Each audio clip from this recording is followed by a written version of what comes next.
All right, welcome back to Retouching Module 5, Photoshop editing. I'm going to show you my entire workflow in Photoshop CC. I'm going to start in Lightroom, though, because every now and then I prefer to do a edit in Lightroom. I'll edit my exposure adjustments, my shadows, my highlights, etc., and then I'll bring it over into Photoshop. The reason I do that is because the edits you make in Lightroom are to the raw file, and you have much more leeway and non-destructive editing in Lightroom than you do in Photoshop. So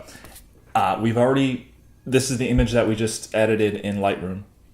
I'm going to bring it into Photoshop and do some fine tuning, and I'm going to show you my exact workflow for that. So let's get started. Right click, edit in, Adobe Photoshop. That button should be there automatically. You don't have to load it in or anything like that. It does take a little while, depending on the size of the file.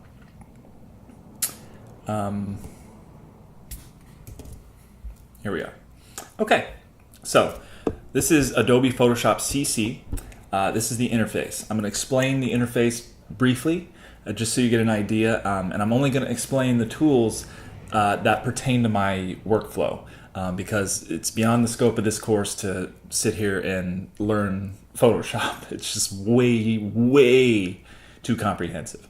So we'll start here this is the toolbar. Now your interface might look a little different than mine. I've customized it to how I like it. You can drag and drop your toolbars and things to create kind of the workspace that you like. There's also if you go up here to workspace, there's some kind of presets already in here, and you can see that I've saved my own.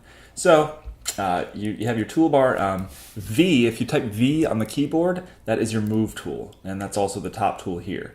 It's kind of my go-to tool. It just kind of ensures that I don't screw anything up when I'm kind of moving my mouse around here, because if you drag and drop, there's really nothing you could do.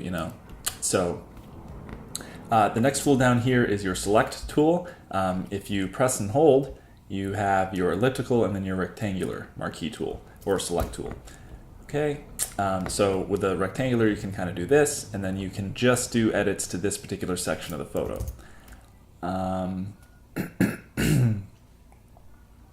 You have your brush tool right here. You have your text tool. You can add text, different fonts up here. Your zoom tool down here. This is your color swatch. So you have two colors always that you can work with in Photoshop. The default is black and white. If you ever want to get back to the default, just hit D, and those two colors will change back. Whatever's colors on top kind of represents the foreground color. So in this case, the black is your foreground and white is your background color. If you ever want to switch those, you just hit X and they'll switch. So if you want white font, you just type, this is a white font. And the reason it's white is because the foreground color is always going to be your font color, your default font color. So if you hit X again, that means you have a black font now. See, this is a black font. Wonderful. So that is your text tool. Right, so let me show you my workflow, more or less. Now I have these actions here. Your actions tab, I guess, is very important. I've color-coded them, etc. So I have a kind of a highly customized workspace here in Photoshop. And you will too, you just got to give it time. So do all your exposure adjustments in Lightroom first, always. Okay, so the first adjustment that I do on any portrait file that I'm going to retouch and enhance, I use color lookup. I use a particular film look for most of my photos. It kind of gives me, it's a huge reason why behind my style. And like the consistency you'll see within images. It gives it kind of a matte look, first of all, and it also brightens up the highlights. It also gives your greens kind of a yellow tint, so that's something to consider if you're doing like a forest shot or something with a lot of green in it. You're going to get a lot of yellow if you use this particular color lookup filter. So another way to do this, by the way, is to go to your adjustment layer right here, the circle with the filled in and the not filled in. create a new adjustment layer and go to color lookup. Where is that? There it is, color lookup.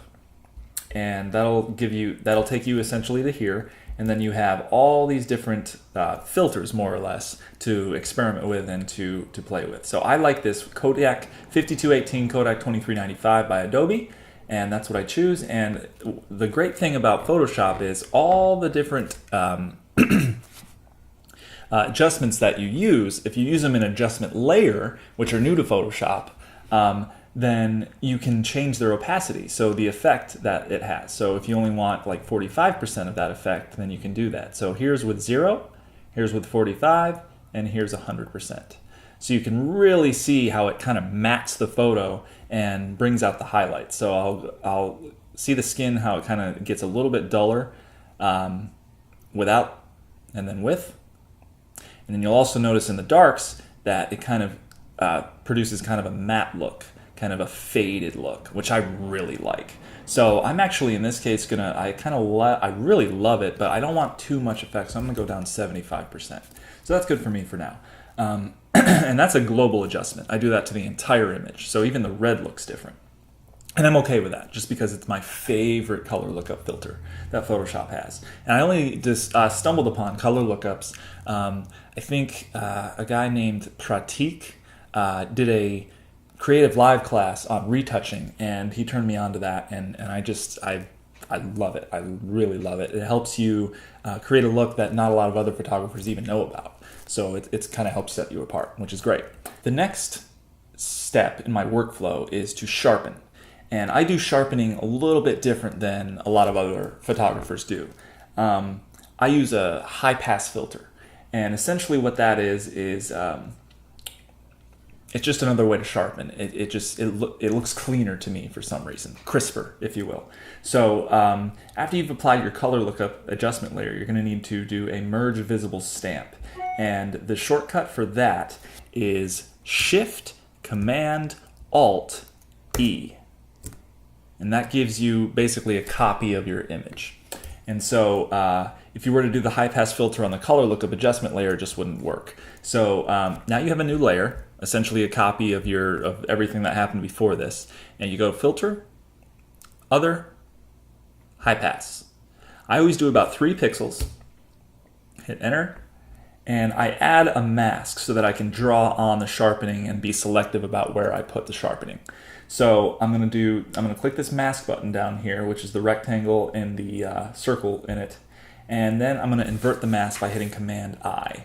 I have to be selected on this white part though, the layer mask thumbnail. So Command I, and that inverts the mask, meaning it doesn't show up. It's hidden behind this mask. So the way to reveal that mask is by painting away the mask. So you'll see here the mask is absolute black. If you this mask thumbnail is black.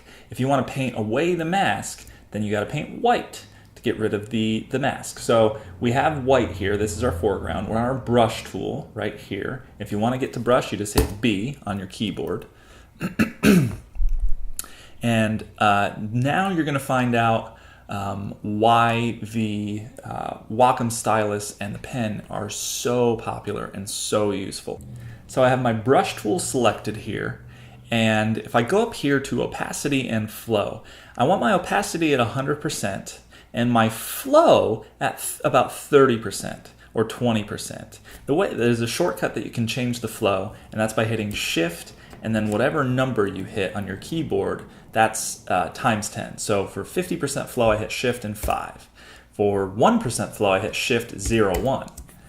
And opacity, I wanted 100. Now your flow, you might not be familiar with flow. Your flow is essentially, so with flow, if your flow's at 20%, each time you go over a spot with your pen, that's going to give you 20% worth of your effect. Versus with opacity, if you had an opacity of 20%, no matter how many times you drew over that spot, it'd still be only 20%. Does that make sense? So with flow, as long as you keep your pen on the canvas, each time you go over that same area, it kind of doubles. So 20 to 40, 40 to 80, etc., and then all the way up to 100. So basically in 3 strokes, 3 strokes, you can be at 100% sharpness. One thing I didn't mention earlier is the blend mode. Now your blend mode on your mask has to be set to hard light. Otherwise it won't work. If you're at normal, which is easy to forget, and you start drawing, you're going to see a gray sort of tint. And that's this coming through. You want your hard light blend mode. Now when you do it, it'll just basically sharpen the area you're going over. Since I have a 20% flow, if I go over once, that's 20%. Again, that's 40%. Again, that's 80%. So you really have to kind of be careful with this. Now when you do 3 pixels for your high pass filter, it's really not going to matter too much if you get a little crazy with it. Like you can tell I'm being very liberal with my strokes. So I like to actually sharpen the hair quite a bit too, for whatever reason. It's just something that, I think helps pop the image. When you have fishnet like this, that's really nice to sharpen. That really helps pop out the details. Like I said, jewelry is really going to help the high pass filter. Sharpen that eye and the eyebrows just a little bit, and boom. You have, now if you go away, if you take this away, boom. It's big difference, but you'd hardly notice it. Like the highlights in her hair are starting to show up even more. It's really beautiful. So that's the high pass filter, and that's how I sharpen all my images. Now the next step in my workflow is to dodge and burn. Now dodge and burn, you may have heard the term before. Essentially what dodging is lightening and burning is darkening. But it's doing it very selectively. And for portraits with people, you really only have to dodge a couple of spots for most people, and you'll be in the clear. Burning I hardly ever do. It is an option. It's usually something I reserve more for product photography if I want to darken edges or things like that. So I'm going to get started dodging this lovely lady's face. So I always start with the circles under the eyes, or the wrinkles under the eyes. Sydney doesn't have much. I mean, she has very incredible skin. However, there is some darkness. If you see this kind of line right here, going in, and then there's another couple lines right here. Now, most people when they're starting out would be quick to kind of just remove these wrinkles. If you do that, then it doesn't look natural. So it's just something you want to stay away from. So instead, what I like to do is dodge the wrinkles and dodge the dark lines under their eyes, and that makes them look much younger and much just better. So I have my dodge filter up here, or action. Now, essentially what a dodge action is just basically a kind of a bowed out tone curve. So it's just raising the exposure by, I think this is 1 stop, my setting. If you want to create your own adjustment layer for dodging, just click on your adjustment layer, hit curves, invert. It already comes with a mask, by the way. Invert the mask by hitting Command I. It'll already be selected. Adjust your tone curve, so give it about right in between there. And you want to make sure that you're on your white color for your foreground. And go to the brush tool and move your flow to about 2%, 1% or so. I'm going to go 2.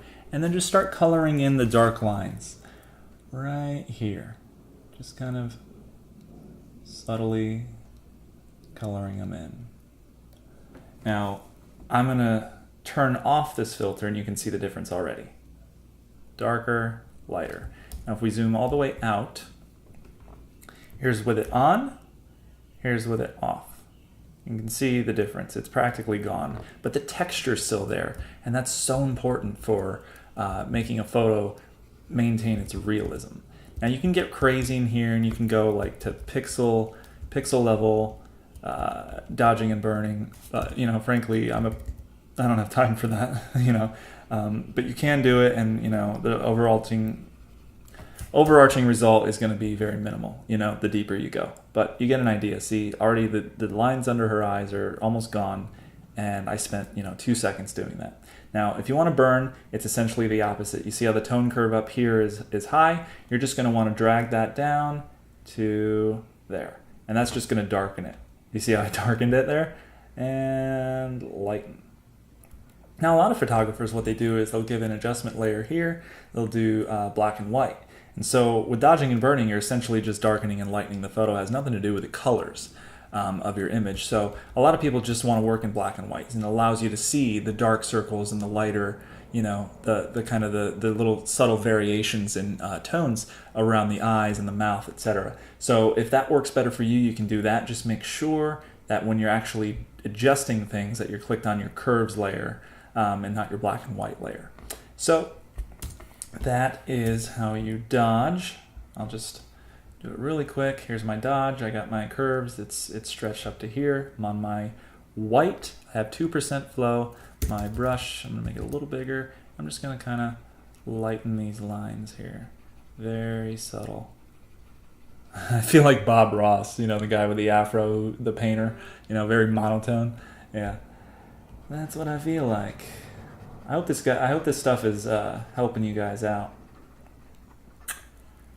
Okay, I mean, that's good enough, you know, for our purposes. If I were actually doing this, I'd probably be a little more perfectionist, especially since this is a portfolio image of mine. Okay, so that's dodging. We got rid of the dark circles under her eyes.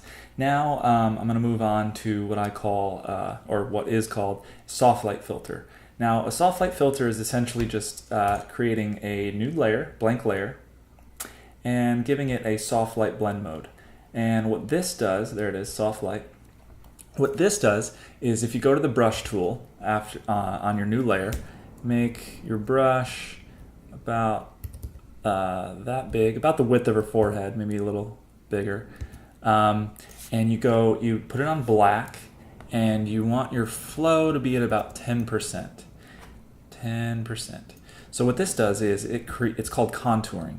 Now, when you put a dark circle around the perimeter of your subject's face, what it does is draws the eye of your viewer to the center of the face because it's the brightest. If you're darkening the edges and brightening the center, it's going to bring your subject's eye naturally to the brighter part of the photo. So that's essentially what you're doing. It's called contouring.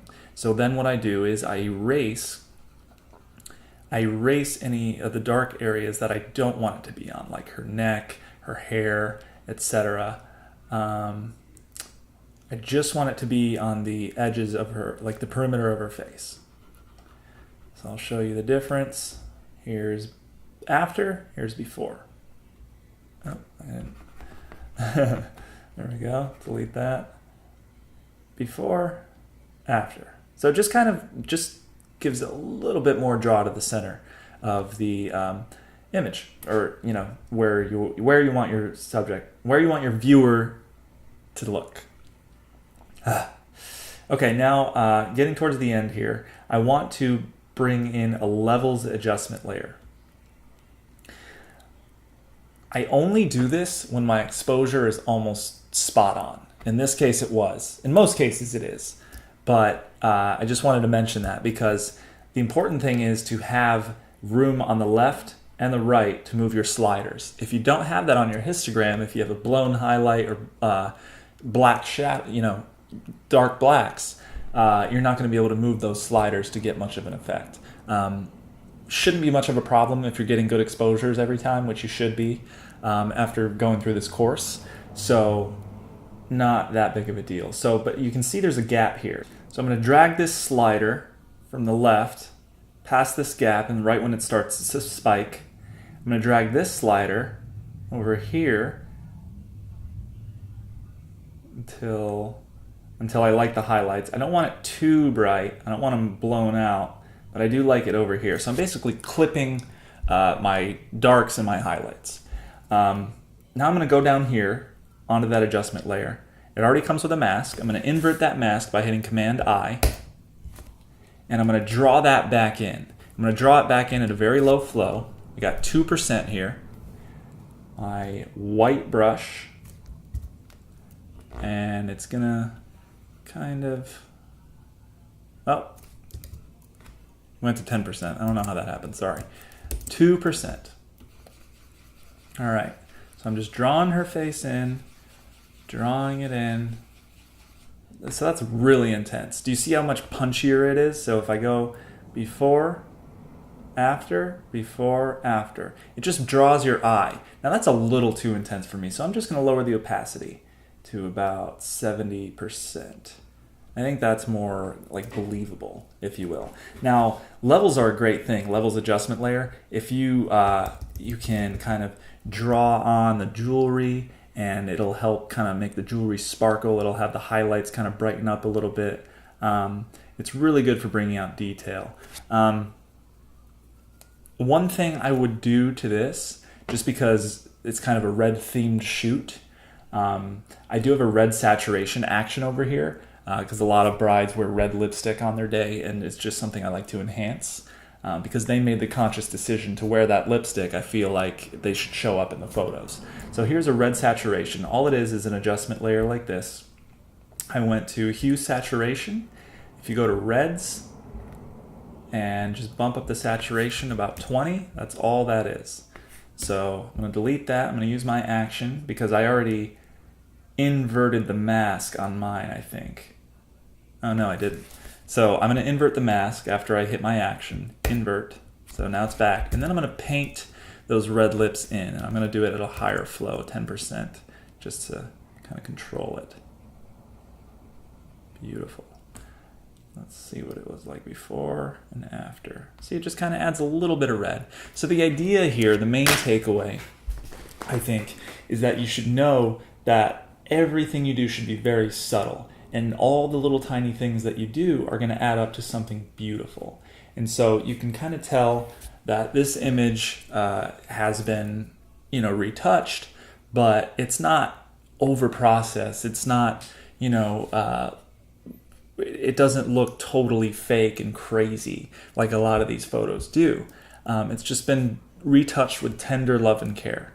So that's the idea here. That's the message I want to get across, is that all your edits should be very subtle. Nothing too crazy, and I think people will gravitate towards that kind of work because you're really using the photo to tell a story instead of your editing to tell a story. It's always easier to use your editing to manipulate an image than it is to get it right in the camera, but you should strive to always get it right in the camera, and you'll be a much better photographer for doing so. Thanks for watching. This is Module 5. This is the Photoshop course, so in the next video, I'm going to be showing you some kind of bonus things that Photoshop does. There's some lighting effects and some black and white effects, a couple filters I wanted to show you guys. So I think that should be the last video in the Module 5 series. So feel free to rewatch these, just kind of practice with your own files and your own photos. And just kind of experiment outside of what I'm telling you to do. And before you know it, you'll have your own style, and people will be knocking down your door because they want that particular style that you've developed. So I hope this has been helpful. Check it out. The next videos, you'll see some bonus stuff. So I'll see you there.